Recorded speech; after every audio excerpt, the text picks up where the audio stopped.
Lauren handed me the ultrasound photo at Sunday dinner, 11 weeks pregnant, except we hadn't touched each other in 3 months. But I'm getting ahead of myself. Let me start where it really began. 5:30 in the morning, 3 weeks before that dinner. Bella Vita's kitchen. My kitchen. The one my father built with his hands in 1989. The thermometer was cold metal in my palm. 10 inches of bronze, heavy enough to feel substantial, about the weight of a loaded serving spoon.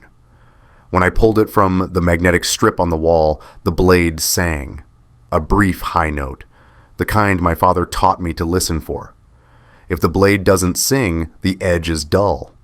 If the edge is dull, you're not respecting the tool.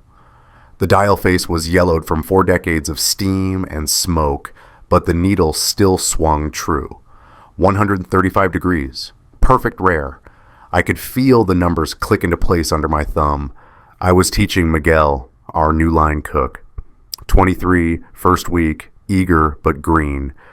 See? I turned the thermometer so he could read the dial. My father always said you test everything, meat, sauce, family recipes.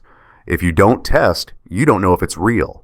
This thermometer has tested every dish in this restaurant for 40 years. Still accurate. Numbers don't lie.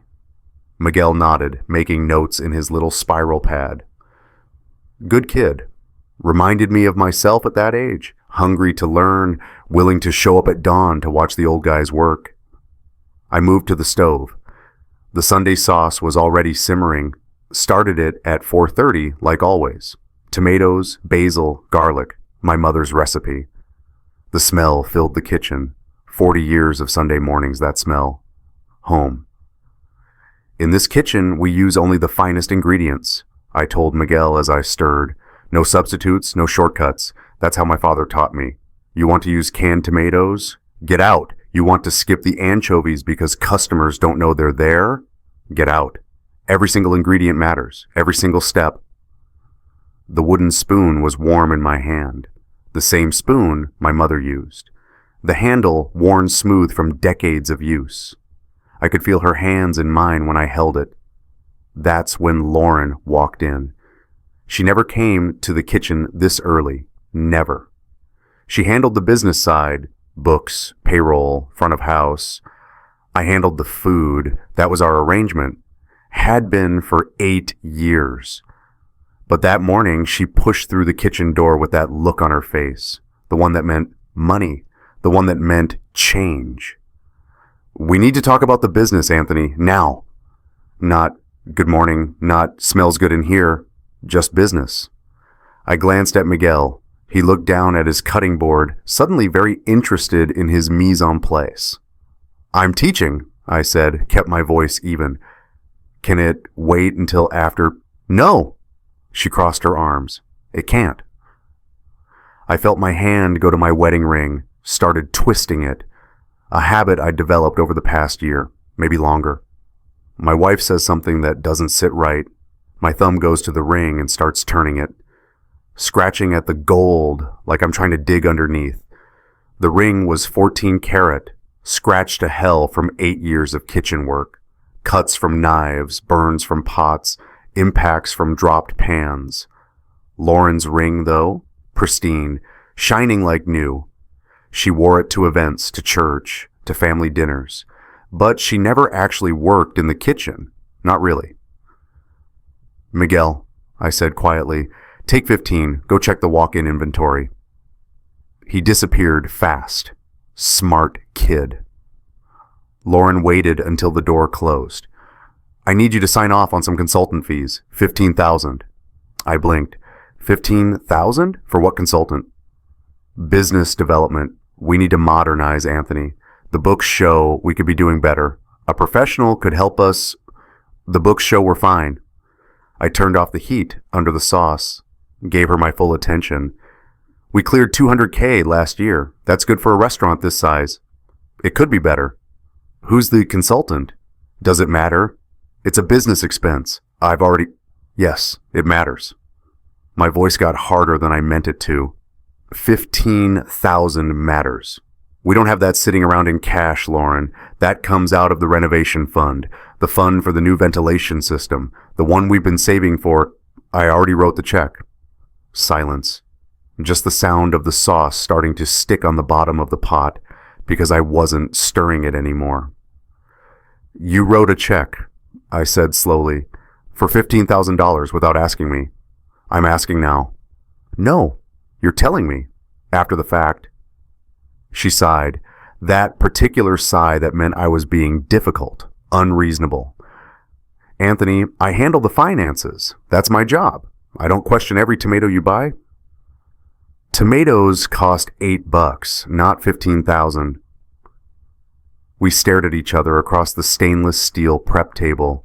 The table my father installed himself, welded the legs, leveled it with paper matchbooks until it was perfectly flat. The kitchen door opened. Isabella, my stepdaughter, Lauren's daughter from her first marriage, 27 years old, beautiful, smart, working as our restaurant manager and sommelier. I'd raised her since she was 12, helped pay for her sommelier certification, walked her down the aisle at her sister's wedding 2 years ago. She called me Tony, not Dad, never Dad, but that was okay. I understood. Everything okay? She looked between us. I heard voices. Everything's fine, Lauren said quickly, smiled, the mask back on. Tony's just stressed about the festival. You know how he gets. Isabella turned to me. I wanted to say something, wanted to tell her, your mother just spent $15,000 without telling me. Ask her what for. Ask her who the consultant is, but I didn't. Because that's not what you do. You don't put kids in the middle, even when they're adults, even when you're right. Yeah, I said, picked up the wooden spoon, started stirring again. Just stressed. Festival's in 8 weeks, big deal. Isabella crossed her arms, same stance as her mother. Tony, she's trying to help. You're stuck in the past. That's the problem. This restaurant could be so much more if you just... She stopped, looked at her mother, then back at me. Never mind, I'll leave you two to talk. She left. Lauren left 30 seconds later. I stood there stirring the sauce, watching it move in slow circles, red, the color of my father's apron, the color he bled when the car hit. My mother was in the passenger seat, 12 years ago, coming home from their anniversary dinner. Some kid texting, ran a red light. Both of them died in the ambulance. I inherited the restaurant. I rebuilt it from grief. Brick by brick, recipe by recipe, Sunday sauce by Sunday sauce. And now Lauren wanted to modernize. I looked down, saw my hand on the ring again, twisting. Miguel came back 15 minutes later, found me still standing at the stove. Chef, you okay? Yeah. I forced a smile, showed him the thermometer again. Remember, test everything, even the people who say they love you. He looked confused. I didn't explain. That afternoon I opened the red leather ledger. We kept the books old school, paper records alongside digital. My father's rule. Computers crash, he used to say. Paper remembers. The ledger was burgundy leather, maybe 12 by 16 inches, gold-stamped Bella Vita accounts on the cover. Heavy. About 4 pounds when full. Lauren's handwriting filled every page. Her neat, precise script. The gold zipper made that expensive purring sound when I opened it. I flipped to March. There it was. March 15th. Equipment repair, $15,000. We haven't bought equipment in 2 years. I pulled out my phone, started texting our equipment supplier. Hey Dom, quick question about that March invoice for... Lauren's phone buzzed on the desk. She'd left it there, running to the bathroom. She did that sometimes, left her phone lying around, screen up, unlocked. Trusting, or maybe careless. The screen lit up.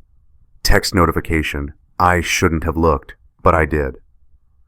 The preview showed 2 lines. T. Can't wait to start our new life. Soon. T. The closing is right on schedule. 2 seconds. That's all I had before the screen went dark. T. Who the hell was T? I heard the bathroom door open, shoved my phone back in my pocket, closed the ledger. Lauren came back, grabbed her phone without looking at it, smiled at me. I'm heading to the front. Reservation calls. She left. I sat there, red leather ledger in front of me. My father's handwriting in the margins from 15 years ago. Little notes. Double check tomato order. Miguel, original Miguel, my cousin, needs Saturday off for daughter's communion. My father wrote in the margins because he cared, because the details mattered, because family mattered.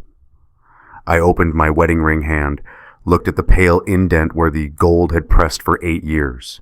What consultant closes in 8 weeks? Rosa found me in the kitchen during afternoon prep. 3 o'clock, staff filtering in for dinner service. Rosa Lucia Russo, my father's sister, 76 years old, still working the line 3 nights a week because, in her words, what else am I going to do? Watch television? Bah. She was using my father's knife, the big 10-inch Wüsthof, to prep vegetables. The blade sang when she pulled it from the magnetic strip, that same high note. G. Russo 1989 was etched near the handle. The year we opened. The blade was narrower now than when it was new, worn down from 40 years of sharpening twice a week. But it was still perfectly balanced. You could feel the weight distribute, find its center in your palm. Rosa worked in silence for a while. Carrots, celery, onions, the holy trinity, mirepoix, the base of everything. Then, without looking up, qualcosa non va. Something's wrong. I'm fine, Zia. Bugiardo. Liar. I smiled despite myself. Rosa didn't do subtle. She switched to Italian, the kitchen language, the language of our family. Lei non è famiglia, non è mai stata. She's not family. She never was. Zia, your mama saw it. Rosa pointed the knife at me. 8 years ago, at the wedding. Maria told me. She said, why, that woman loves the restaurant, not Anthony. Watch her. She'll take it if she can. I felt something cold slide down my spine. Mama never said that. She told me in Italian at the reception, you were dancing with Isabella. Your mama saw Lauren looking at the building, at the property, not at you, at the business. Rosa went back to chopping. Mama wanted to tell you. Papa said, give her a chance. Maybe she'll learn to love him. Maybe. I touched the St. Anthony medal around my neck. Sterling silver, worn smooth from 12 years of daily handling. The thin chain made that delicate sliding sound against my shirt. Cool metal against skin. My mother gave it to me at my first wife's funeral. Catherine died of cancer when I was 39. We'd been married 16 years, no kids, just the restaurant and each other, the medal's inscription on the back. To Anthony, love eternal, Mama and Papa. I wore it every day.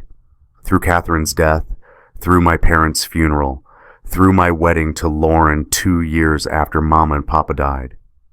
Zia, I said quietly, I don't want to hear this.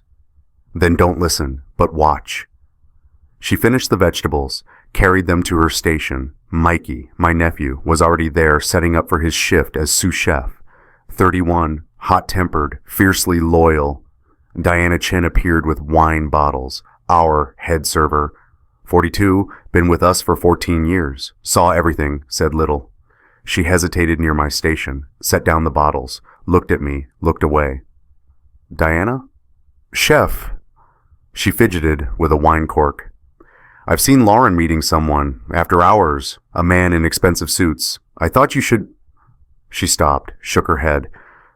Never mind. Forget I said anything. It's not my business. She grabbed the bottles, left fast. I stood there, hand on my metal warming from my grip. Test everything, my father said. I'd tested every sauce, every cut of meat, every new recipe for 40 years. But I'd never tested Lauren. I'd never asked for the consultant's name, never verified the equipment repair, never questioned the late nights she said were HR conferences, never tested because you don't test family. And that was the problem. Maybe Diana's hints about seeing Lauren with someone were workplace gossip. Maybe this was all some misunderstanding about business consultants and modernization strategies. But standing there in my father's kitchen, surrounded by 40 years of tools and recipes and memories, I felt something I hadn't felt since the night my parents died. I felt alone. Maybe you've worked somewhere where you saw something wrong, where speaking up felt impossible because it might cost you your job or make you the bad guy. Just stay with me. This gets harder before it gets better. Sunday dinner, the Russo family tradition. Every Sunday at 6, after the lunch service ended and before dinner service started. Family meal. All of us, no exceptions. That Sunday, the table held 12 people. Rosa, Mikey and his wife, 3 cousins, 2 elderly uncles, Rosa's daughter, Isabella, Lauren, me. Father Patrick O'Connor arrived to bless the meal. 68 years old, our family priest, married Lauren and me 8 years ago, counseled me after my parents died. The dining room was full. Customers loved Sunday dinner because they could watch the family eat through the kitchen window, see the real thing, the authenticity.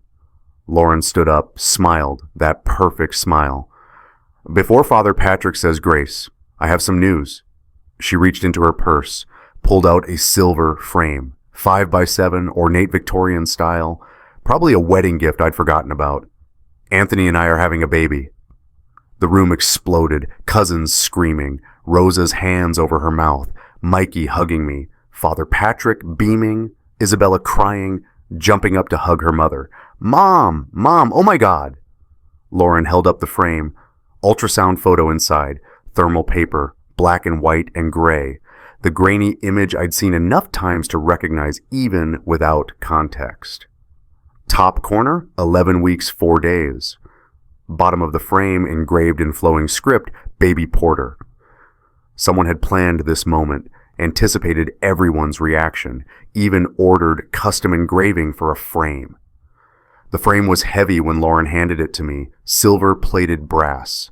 The glass front caught the dining room lights. I tilted it to see the image properly.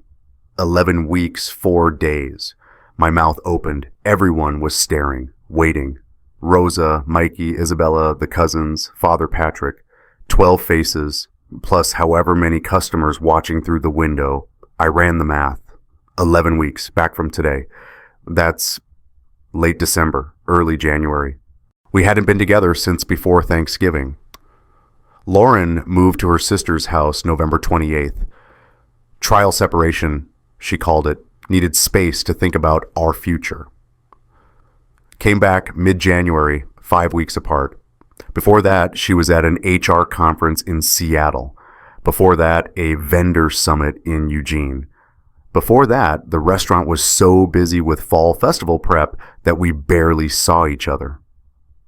The last time Lauren and I had sex was October, maybe late September. 11 weeks pregnant means conception around mid-January, when she was at her sister's house, when we were separated. I touched the ultrasound frame. The thermal paper had that smooth, waxy texture, medical, clinical, precise. Baby Porter. Everyone waited. Isabella was crying happy tears. Oh, Tony, this is wonderful. You're going to be such a great dad. Not again.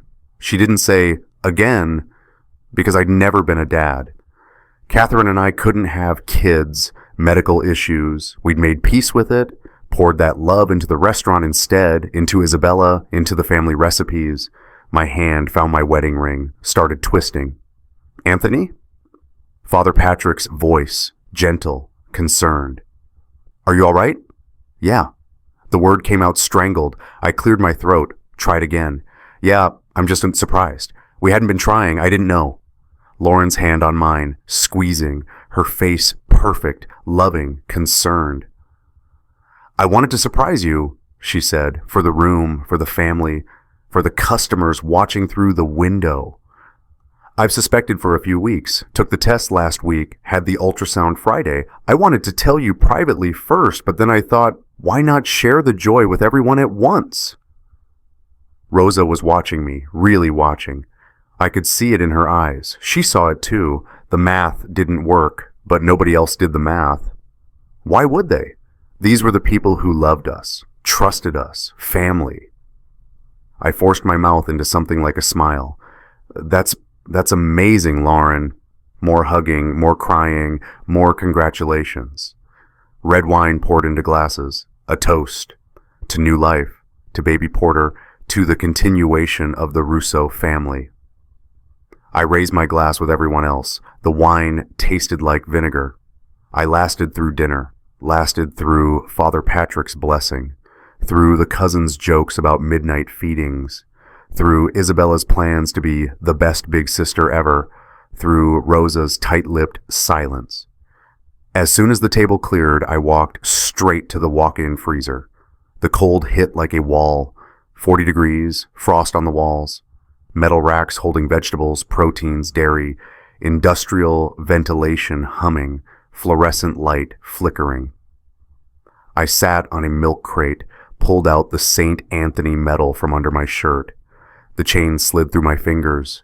That whisper sound. The metal was warming from my body heat, but in the freezer it cooled fast.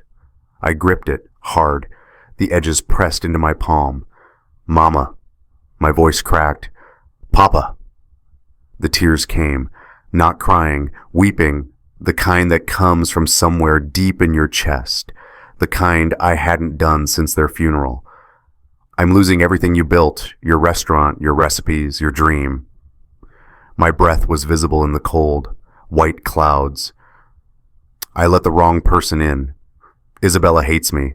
I'm going to lose it all, and I don't know how to stop it.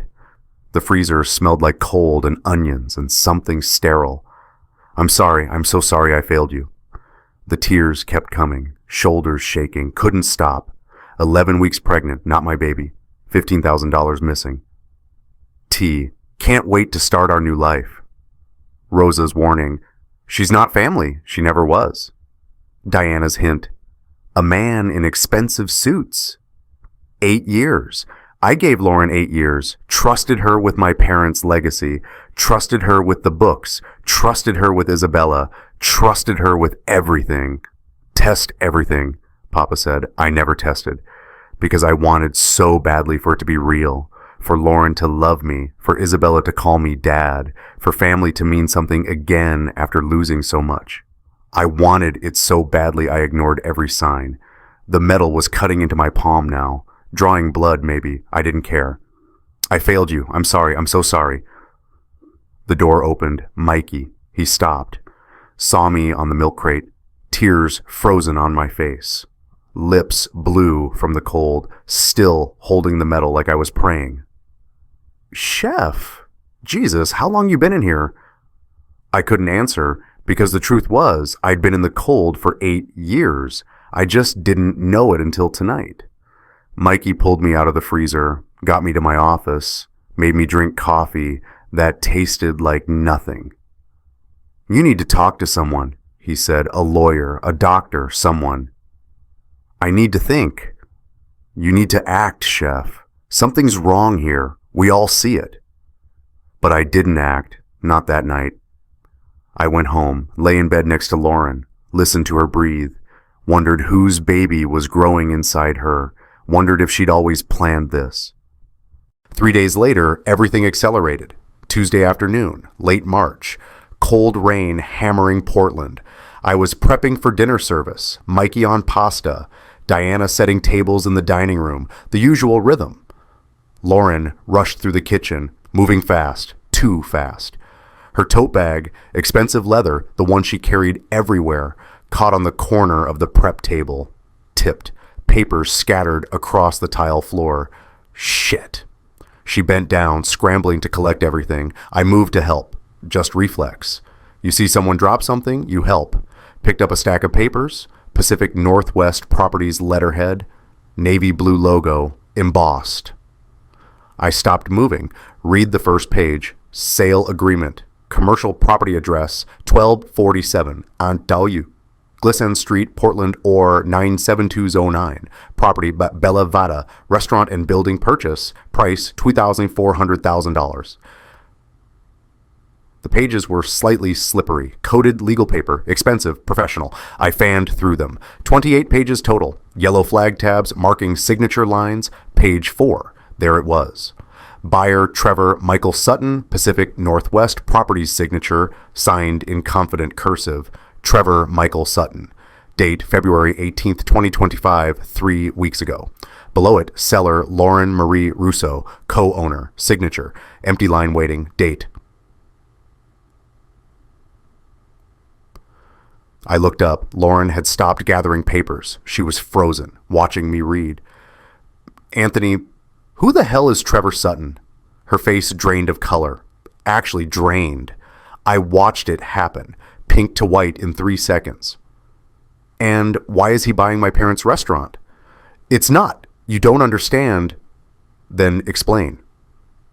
My voice was very calm, dangerously calm, the voice I used when a line cook burned a $50 steak. Explain why Trevor Michael Sutton's signature is already on a contract to buy this building for $2.4 million. Explain why your signature line is waiting. Empty, ready. Isabella appeared in the doorway. Mom, what's going on? Perfect timing. Always perfect timing. Lauren's mask came back. Fast. Practiced. Tony found some paperwork I've been working on. It's not what it looks like. I was just exploring options. Options? I dropped the contract on the prep table, all 28 pages. They made a heavy sound, legal weight. Options to sell my father's restaurant behind my back? Our restaurant, Lauren said, sharp now. I'm co-owner, Anthony. My name is on the deed, too. We're partners. Then why didn't you tell your partner? Because I knew you'd react like this. Her voice rising, getting louder, playing to Isabella now. You can't even discuss modernization without getting defensive. The festival is 8 weeks away. This building needs work. Real work. Renovations, a new kitchen, updated dining room. We don't have that kind of capital. So you sell it. So I explore options with investors who have vision. Vision. The word tasted like acid.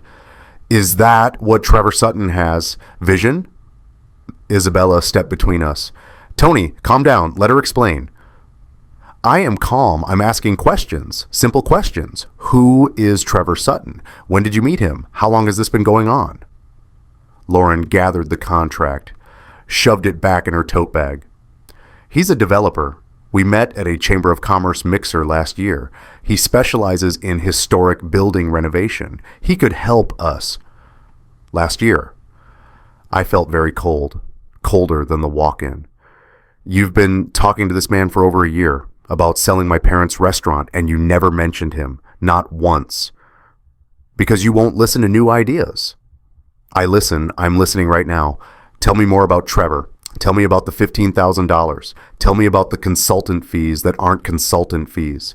Tell me... You're having a breakdown, Lauren said. The kitchen went silent. Even the simmering pots seemed to quiet. What? You heard me. She turned to Isabella, her voice gentle now, concerned. Honey, I'm worried about him, the stress of the festival, his obsession with your grandparents' memory. He's not thinking clearly. I thought the consultant could help, but he's fighting every suggestion. I'm standing right here, I said. Isabella looked at me, really looked, and I saw it, the doubt in her eyes. Tony, she said slowly, maybe you should take a break. You've been working so hard. The festival is a lot of pressure. Maybe Mom's right. Maybe I'm crazy. That's not what I said. But it's what you meant. Lauren's hand on Isabella's shoulder, protective, maternal. We'll talk later, Lauren said to me, when you're calmer. They left together. I stood in my father's kitchen. Contract gone, wife gone, daughter choosing sides, gone. Mikey appeared from the walk-in. He'd heard everything. Chef, we need to call someone. That contract is real. She's planning to sell. I picked up my father's knife from the magnetic strip. The blade sang, that high, clear note. G. Russo, 1989. My father built this restaurant with his hands. My mother built it with her heart. And someone named Trevor Sutton wanted to buy it for $2.4 million. My wife wanted to let him. Call Christopher Walsh, I told Mikey. Tell him I need a lawyer. Today. Christopher Walsh's law office, downtown Portland, 19th floor, windows overlooking the city. I spread the red leather ledger across his desk. Open to March, then February, January, December. Christopher was 59, gray hair, sharp eyes, handled my parents' estate when they died, handled the restaurant's legal work for 30 years. He pulled reading glasses from his pocket, started going through the ledger page by page. I watched him work, watched his pen tap each suspicious entry.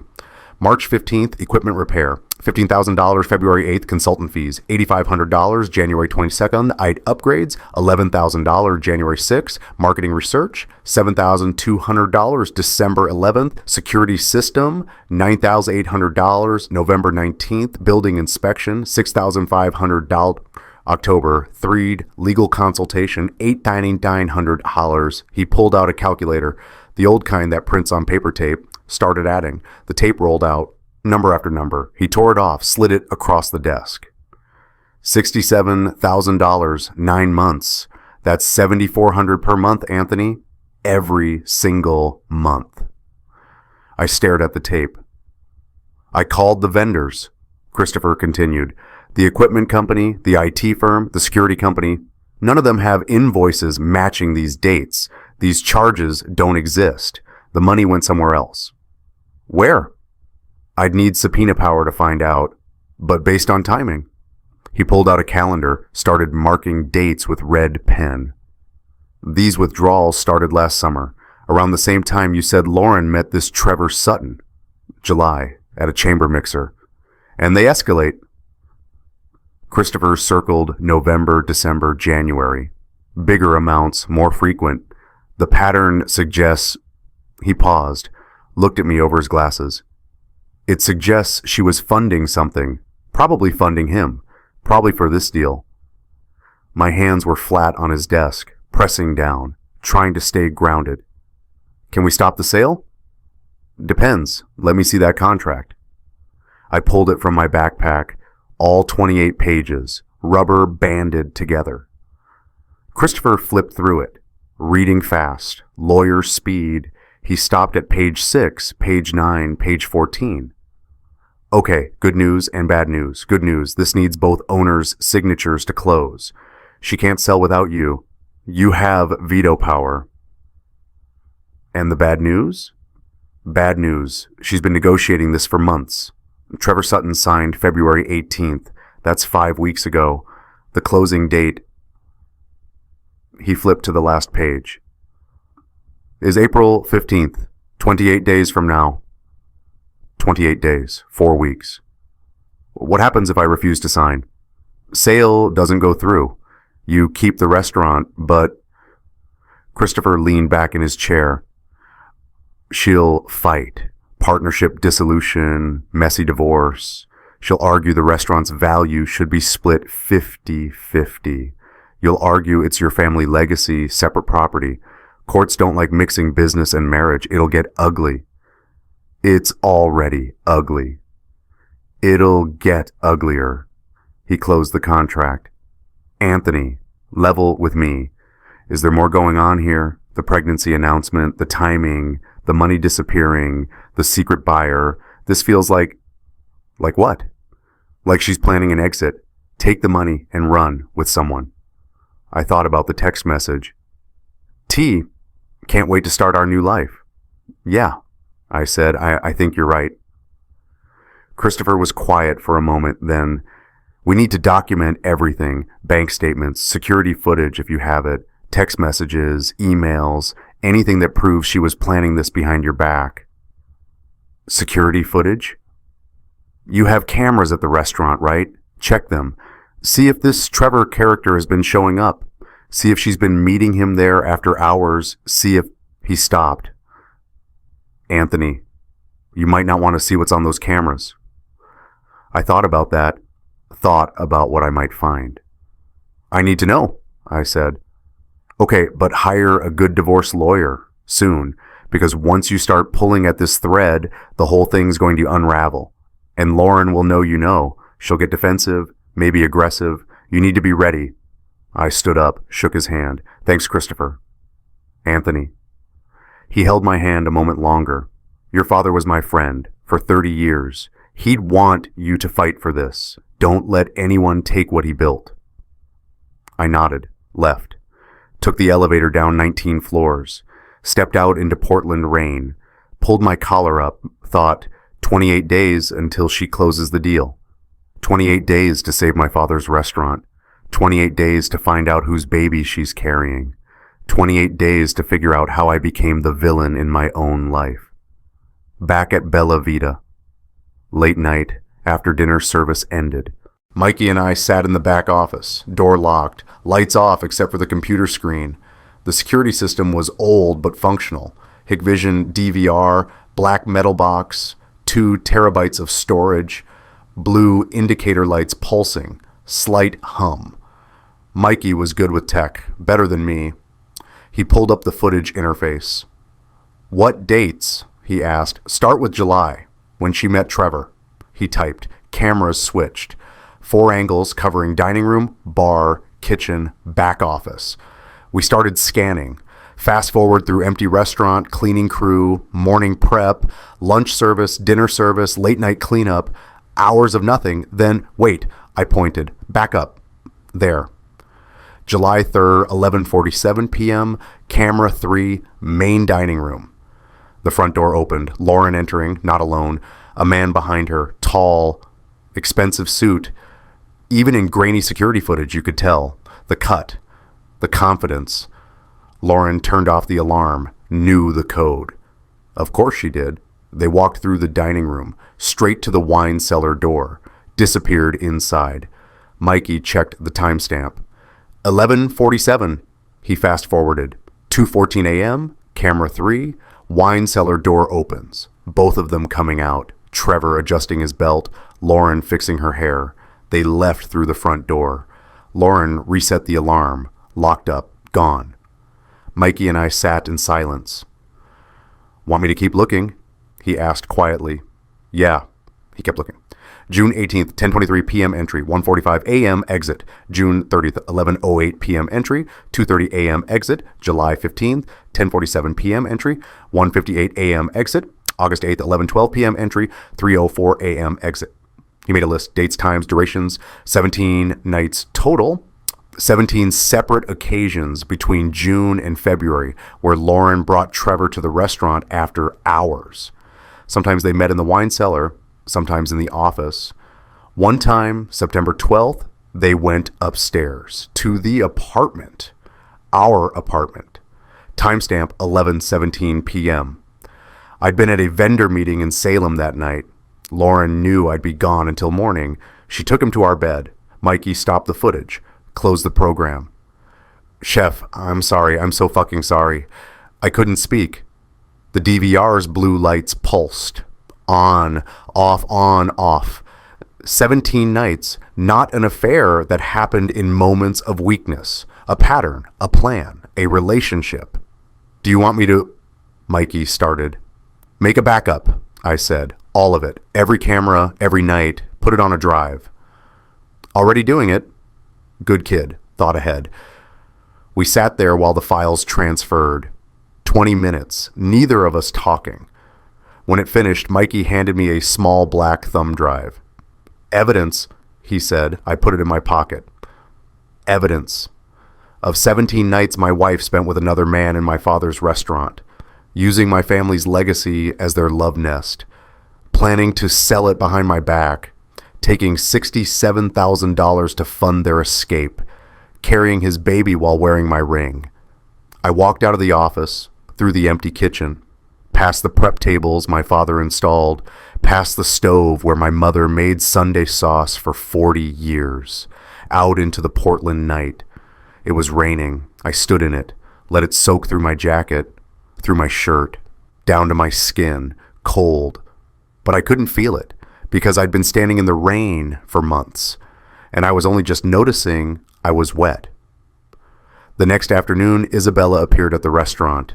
She wasn't scheduled to work, but she came anyway, found me in dry storage, taking inventory alone. Tony, her voice soft, we need to talk.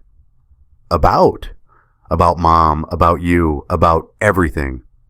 I kept counting cans. 46 tomatoes, 47, 48. Isabella, I have work. Mom's phone is in her car. I stopped counting. What?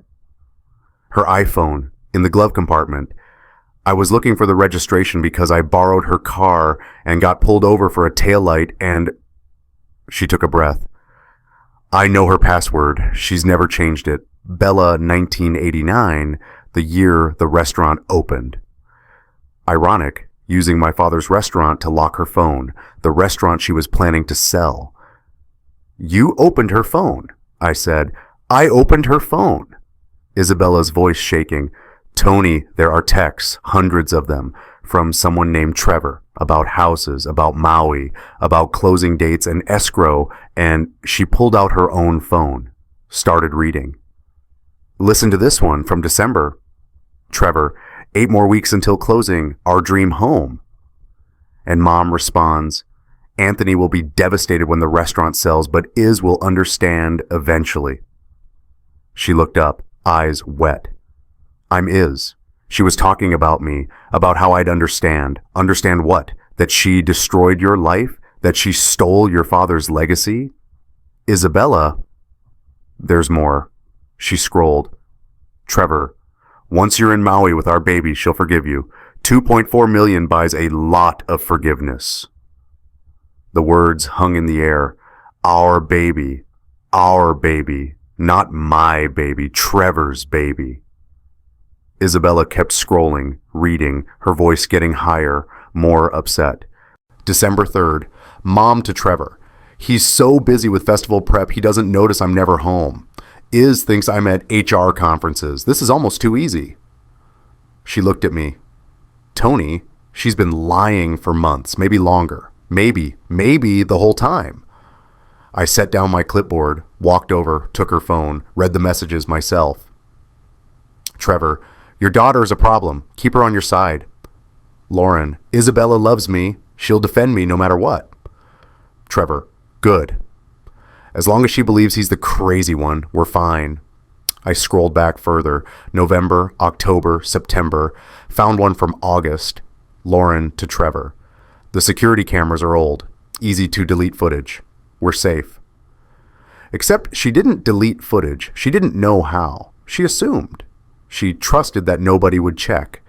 She underestimated Mikey. She underestimated me. I handed Isabella her phone back. I'm sorry, she whispered. I should have seen it. Should have questioned. When you and Christopher were looking at paperwork, when you were asking questions, I took her side. I called you paranoid. I said, her voice broke. I said terrible things. You didn't know. But I should have. You've been there for me since I was 12. You paid for my certification. You walked me down the aisle. You never once made me feel like I wasn't yours. And She couldn't finish. I pulled her into a hug. She cried into my shoulder. The way she used to when she was 13, and boys were mean, and school was hard. I'm sorry, she kept saying. I'm sorry, I'm sorry, I'm sorry. It's okay. It's not okay. She was right. It wasn't okay. Nothing about this was okay. But she was here. That's what mattered. She saw the truth. Finally, one ally gained. Now I just needed to figure out what to do about Trevor Michael Sutton. The universe answered that question 2 days later. Lunch service, Friday, restaurant full, 85 customers. The front door opened. Trevor walked in. I knew it was him immediately. The footage had prepared me. Tall, expensive suit, navy blue, perfect fit, confidence bordering on arrogance. Lauren greeted him at the door, smiling, touching his arm, leading him to a table. Not a private table in the back, a table in the center where everyone could see, bold or stupid, probably both. I watched from the kitchen window. My station had a clear view of the dining room. Diana approached their table, took drink orders. Her face was carefully neutral, professional, but I knew her well enough to read the tension in her shoulders. She came back to the bar, poured wine, whispered to the bartender. I couldn't hear what she said, but I saw him glance at Trevor's table, saw his eyebrows raise. The staff knew something was wrong.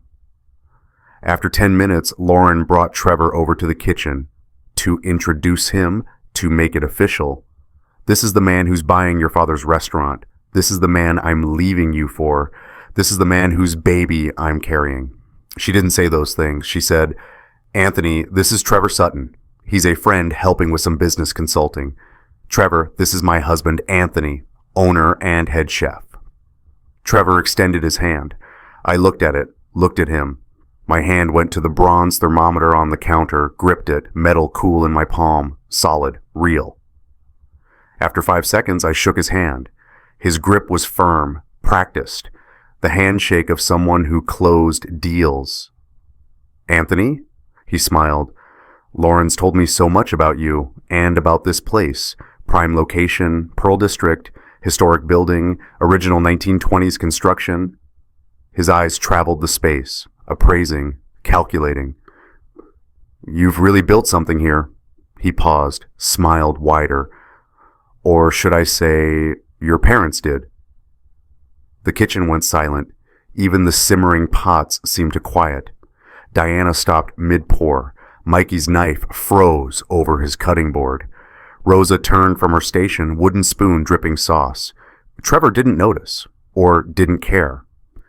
Lauren tells me you're resistant to modernization, but sometimes old things need to be torn down to make room for progress, don't you think?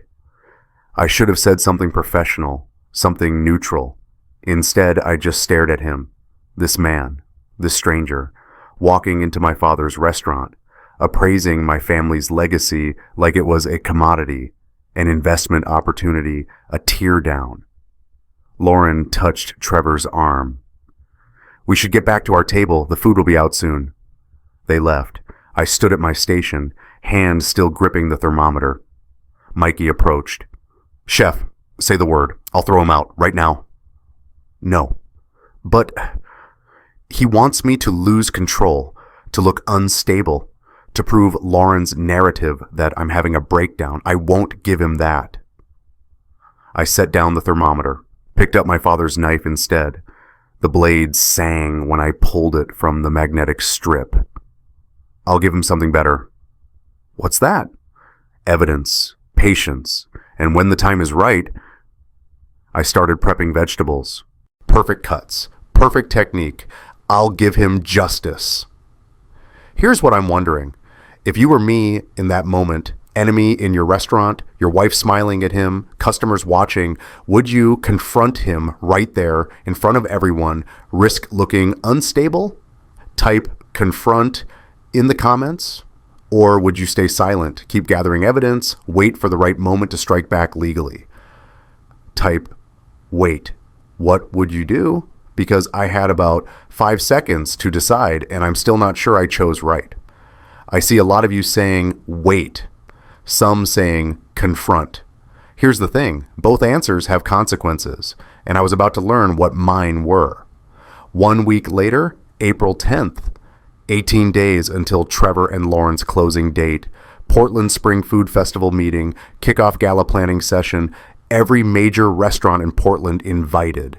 Food media, bloggers, critics, festival organizers.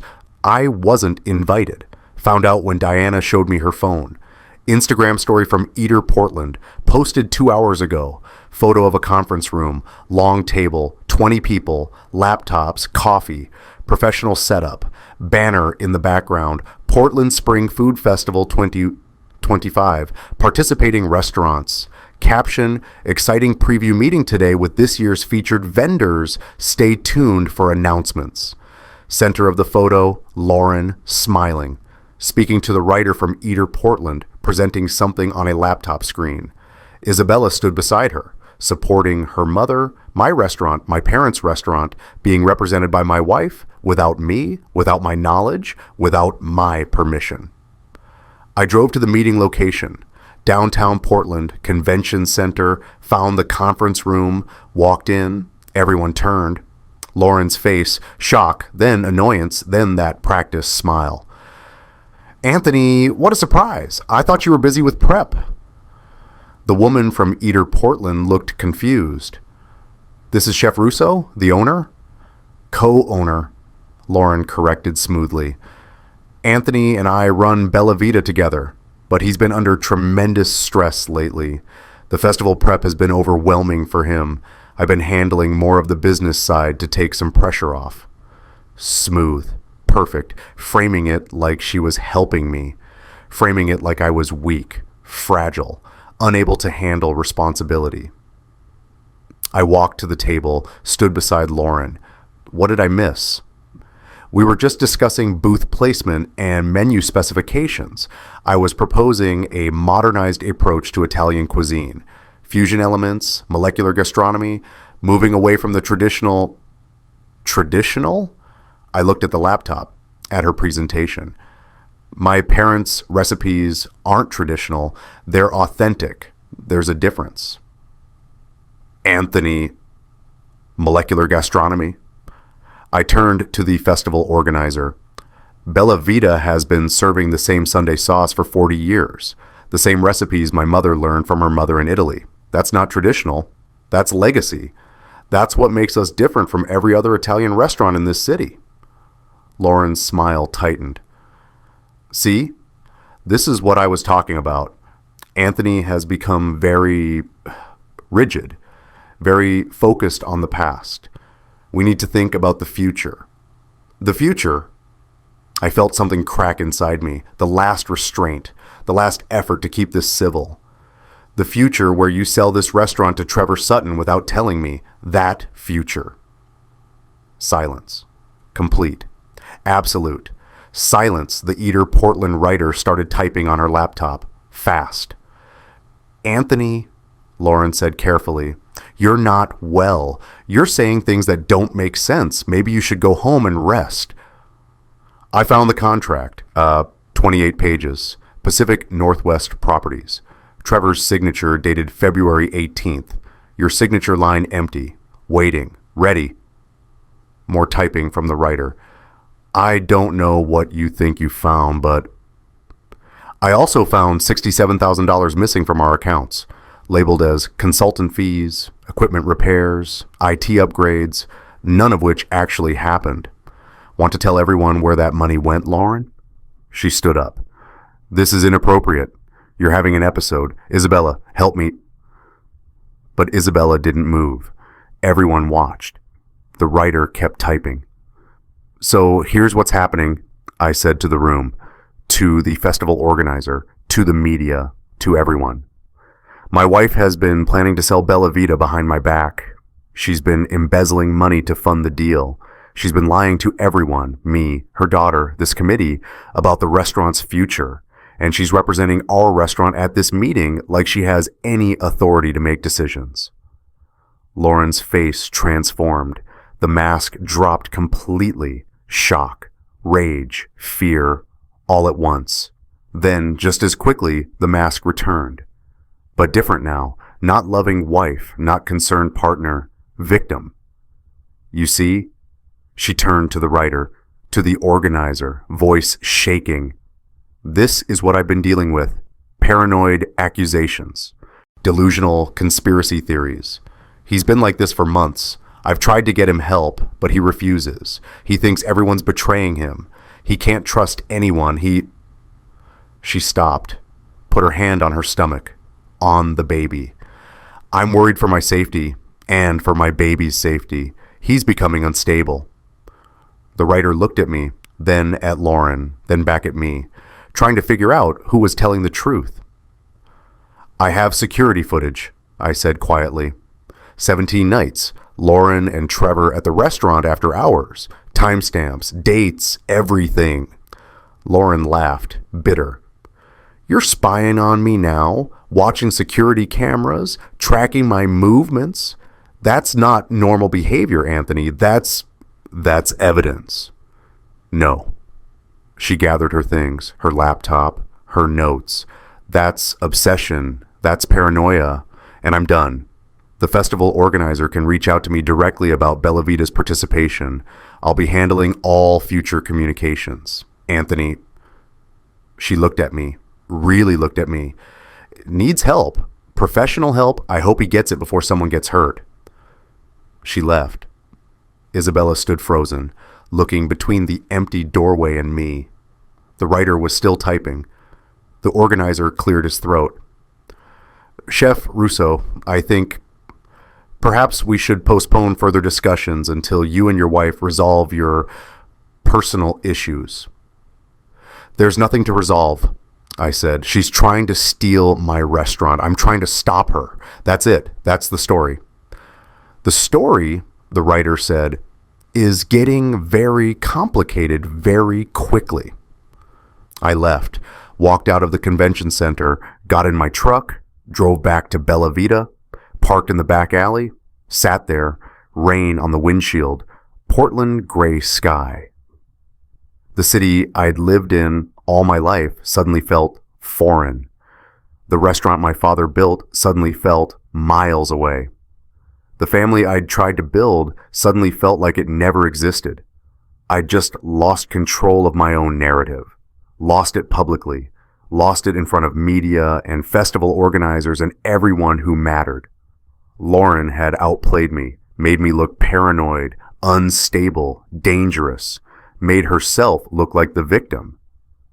And now everyone watching would wonder which one of us was telling the truth. I sat in that truck for an hour, rain falling, phone ringing, ignored it. Text messages piling up, didn't read them, just sat there, in my father's parking lot, behind my father's restaurant, watching the rain, wondering how I'd become the villain in my own life. I didn't go home that night, went straight to Christopher Walsh's office instead. File it, I said, all of it. Divorce, injunction on the property sale, everything. He nodded, already had the papers ready. 38 pages, gray cardstock folder, 3 colored flag tabs sticking out the side, yellow, blue, pink, financial fraud, adultery evidence, property injunction. He'd been preparing while I'd been drowning. You understand what this means, Christopher said. Once she's served, there's no going back.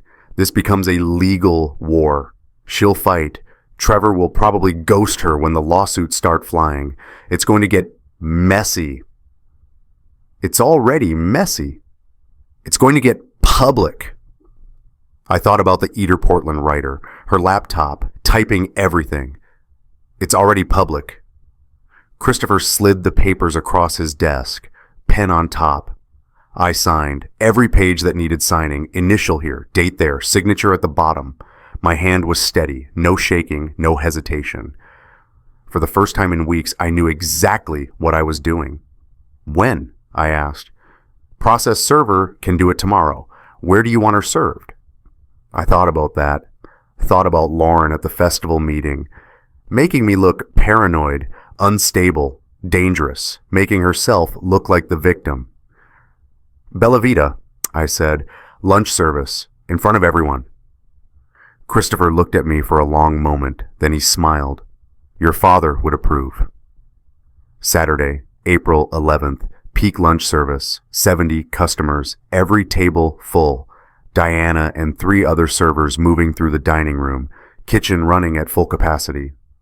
Lauren was at the hostess stand, seating guests, smiling, playing her part. I was at my station, calling orders, running the line, playing mine, 12:30, right in the middle of the rush. The front door opened, a woman in a dark suit, professional, calm, clipboard in hand, process server. She walked straight to the hostess stand. Lauren Marie Russo. Lauren looked up, smiled. Yes? Do you have a reservation? No, ma'am. I'm here to serve you with legal documents. The smile froze. Every head in the dining room turned. The server pulled papers from her bag. Gray cardstock folder. Thick, heavy, official. You've been served. She placed the folder on the hostess stand. Lauren stared at it. What is this? Divorce petition, Multnomah County Circuit Court, filed by Anthony James Russo. You have 30 days to respond. Have a good day. The server left.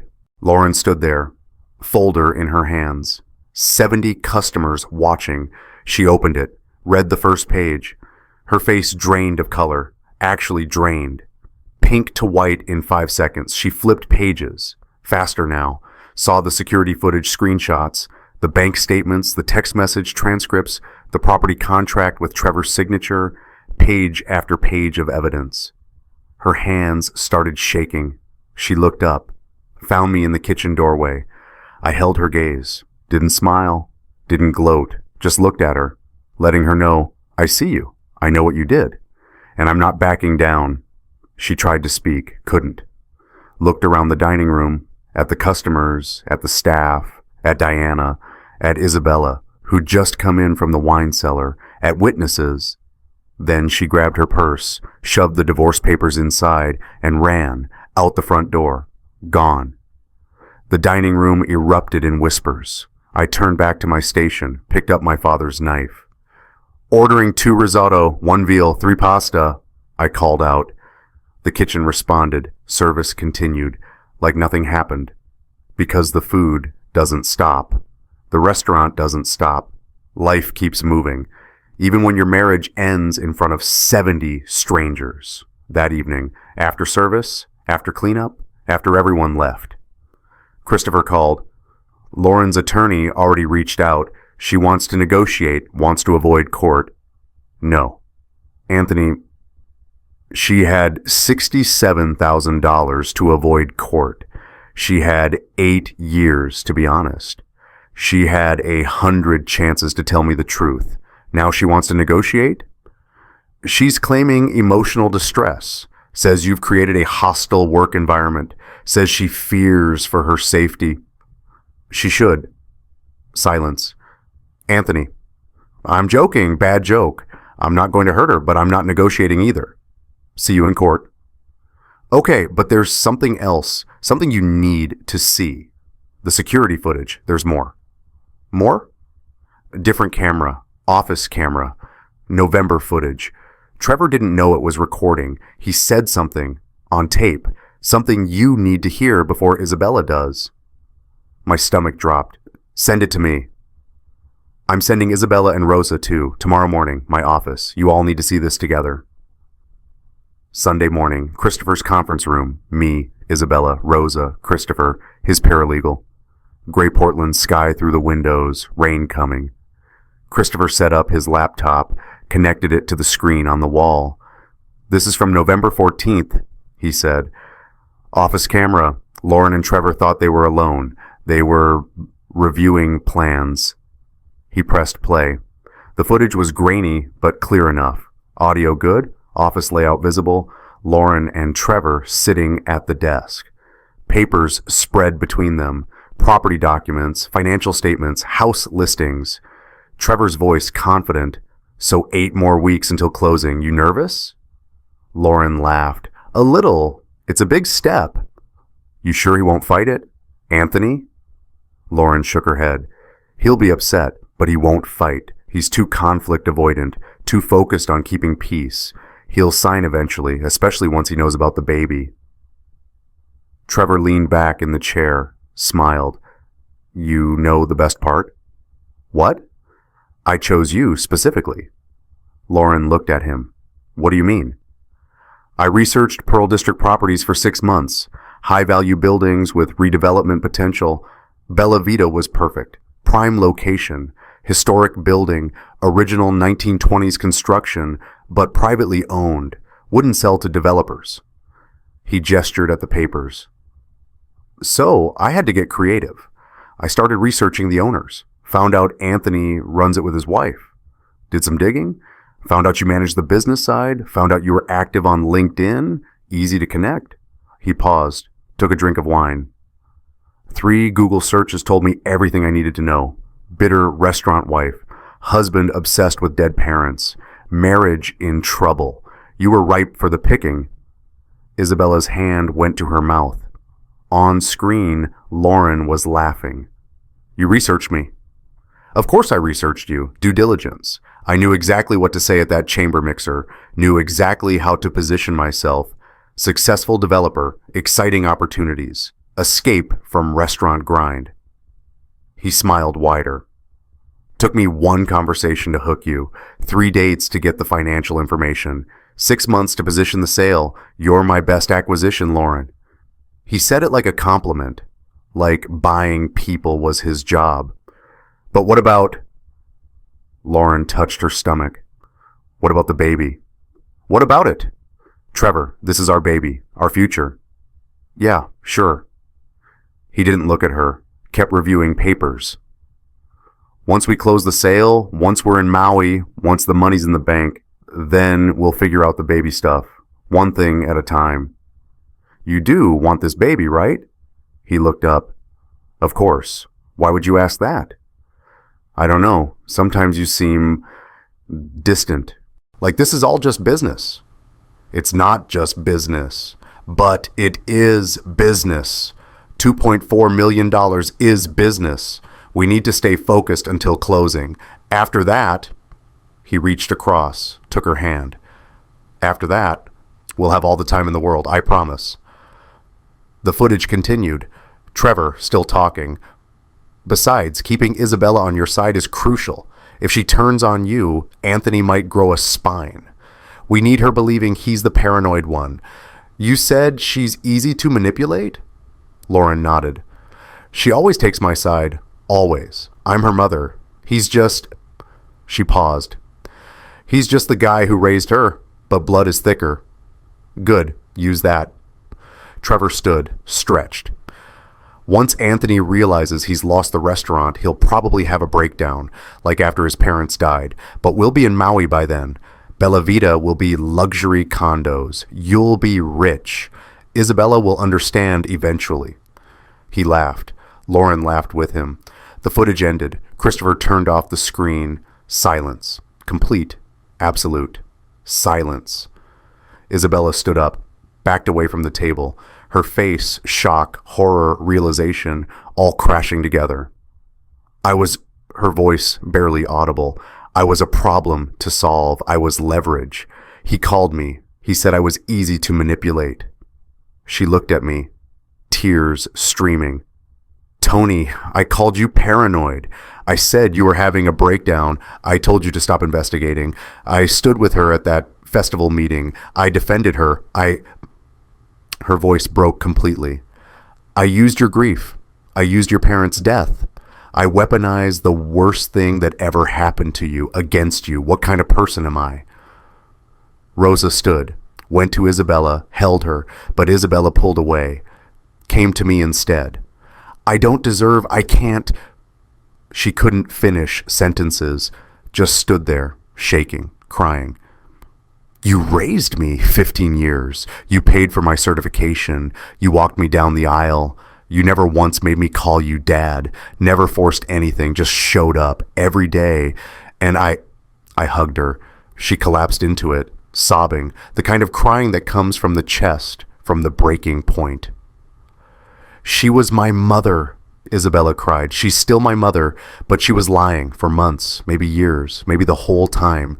And I believed her. I believed every word. I'm so stupid. You're not stupid, I said quietly. You loved her. That's not stupid. That's human. But I hurt you. Yeah, you did. She pulled back, looked at me, waiting for something. Forgiveness, maybe, or permission to hate herself. But you're here now, I said. You saw the truth. You're here. That's what matters. She hugged me again, tighter, like she was trying to hold on to something solid while her world broke apart. Rosa was crying too, silent tears, the kind old women cry when they've seen too much and can't pretend anymore. Your mama was right, Rosa said in Italian. Maria saw this woman, saw through her. She knew. Christopher cleared his throat. This footage is admissible. Trevor's confession, admitting he targeted Lauren deliberately, researched the family, manipulated the relationship for property acquisition, it strengthens your case considerably. Lauren won't be able to claim good faith. Trevor won't be able to claim he had legitimate business intentions. He gestured at the screen. This proves conspiracy, fraud, possibly criminal charges if the DA wants to pursue. What about Lauren? Isabella asked. The baby, what happens to them? That's up to her, Christopher said. But based on this footage, I guess Trevor disappears the moment legal pressure arrives. Men like him don't stick around when deals fall through. He'll ghost her, block her number, Pretend she never existed. Isabella looked at me. She's going to lose everything. The restaurant, Trevor, her reputation, everything. Yes. And the baby? The baby is innocent, I said. Whatever happens between Lauren and me, that baby didn't ask for this. I hope she does right by it, but that's not my choice anymore. Christopher started packing up his laptop. The divorce proceeds. Property injunction holds. Lauren can't sell without your signature. She'll likely be forced to sell her ownership stake back to you at a fraction of market value. Trevor will disappear. The festival organizers will get the real story, and... He paused. In about 6 weeks, you'll have your restaurant back, completely. No co-owner, no lies. Just you and your family's legacy. 6 weeks. 6 weeks until the Spring Food Festival. 6 weeks until I could prove to Portland that Bella Vita was worth saving. 6 weeks to rebuild what Lauren and Trevor tried to destroy. The next week moved fast. Trevor ghosted Lauren, just like Christopher predicted, blocked her number, wouldn't return calls. His office said he'd moved to a different project. Lauren moved to her sister's house in Eugene. Too ashamed to stay in Portland, too exposed.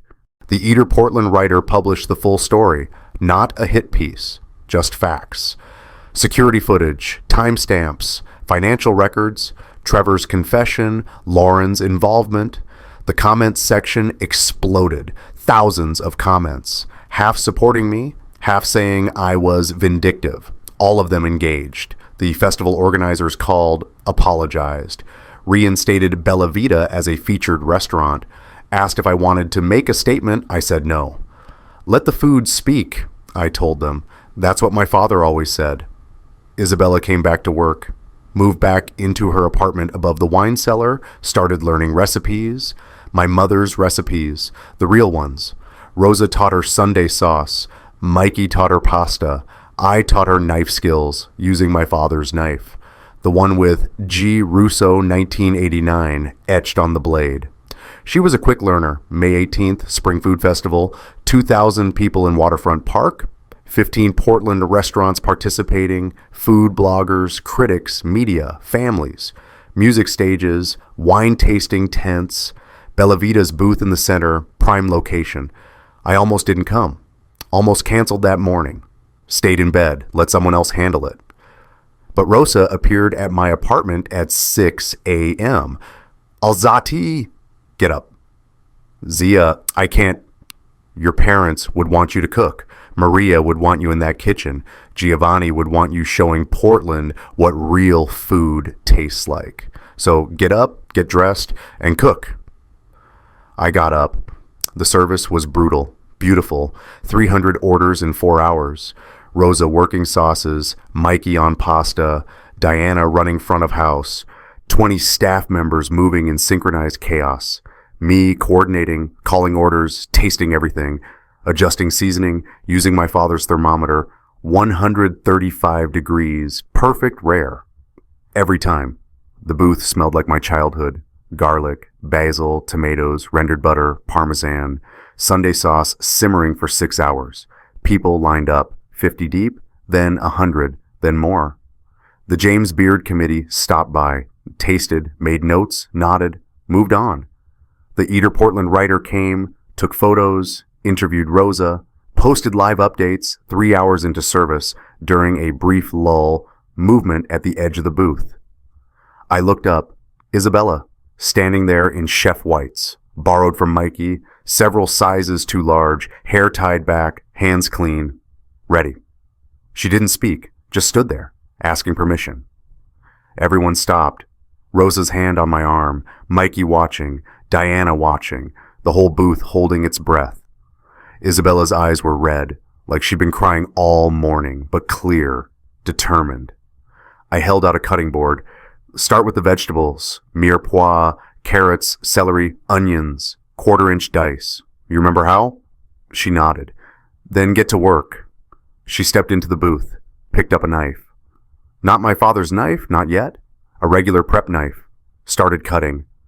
Her technique was rough, unpracticed, uneven cuts. But she was there, and that's what mattered. Rosa squeezed my arm, whispered in Italian, "Familia e ci rimane." Family is who stays. The festival was a triumph. 300 meals served, 0 mistakes, 0 complaints. Lines never stopped. The James Beard Committee returned for seconds. Unheard of. The Eater Portland writer posted, "Bella Vita proves that authentic tradition beats trendy fusion every time. This is what Italian food should taste like." Welcome back, Chef Russo. We packed up at 8 p.m., exhausted, satisfied, clean. Isabella helped load equipment into the truck, quiet, thoughtful. "Tony?" "Yeah." "Thank you for letting me back in. I didn't deserve—" "Stop. You're here. That's enough." "But I need to say it. I need to—" She took a breath. "I was wrong about everything, about you, about Mom, about what matters. And I want to learn, really learn, not just how to run the front of house. I want to learn how to cook, your mother's recipes, your father's techniques. I want—" Her voice wavered. "I want to carry this forward if you'll teach me."